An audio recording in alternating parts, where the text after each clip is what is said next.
अस्सलाम वालेकुम मैं यूट्यूब फैमिली। उम्मीद करती हूँ जी सब ठीक ठाक होंगे। आज हम बनाने जा रहे हैं जी चावलों की पिन्नियाँ, जो कि सर्दियों में मेरा ख्याल है हर घर में ही बनती हैं। इसके लिए जी हम बना रहे हैं 2 किलो आटे की ये पिन्नियाँ। तो इसके लिए हमने किया है जी आधा किलो से थोड़ा सा ज़्यादा पानी लिया। उसकी हम बनाएंगे चाशनी। चाशनी बनाने के लिए हमने क्या किया, आधा किलो पानी में हमने 1 किलो चीनी डाल दी और फिर हमने उसको थोड़ी देर के लिए पकने के लिए रख दिया। और उसके बाद चावलों के आटे में हमने ये सफ़ेद तिल मिला दिए और उसको मिक्स कर दिया अच्छी तरह से, ताकि ये बाद में जो है वो पहले ही अच्छी तरह इसके अंदर सारे मिक्स हो जाए। उसके बाद फिर हमने इसमें डाल ली जी गरी, जो कि और ये आपकी मर्ज़ी है, आप डालना चाहें तो डाल दें, नहीं डालना चाहते तो भी आपकी मर्ज़ी है जी।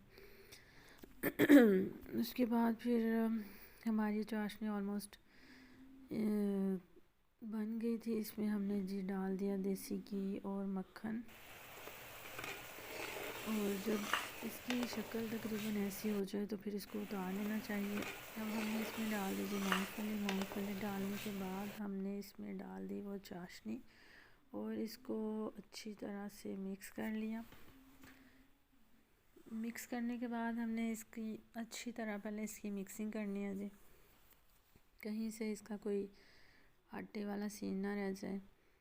और देखिए ज़रा अम्मी मेरी अच्छी तरह से इसको मिक्स कर रही हैं, क्योंकि ये वाला काम तो अम्मी का ही है, वो ही बनाती हैं। ये हो गया जी मिक्स, और वो अम्मी बना रही हैं पिन्नियाँ और साथ में मैं भी बना रही हूँ जी गोल गोल सी पिन्नियाँ। और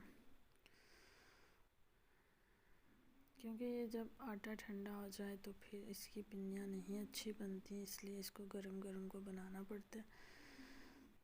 उम्मीद करती हूँ जी आपको मेरी आज की जी वीडियो अच्छी लगी होगी।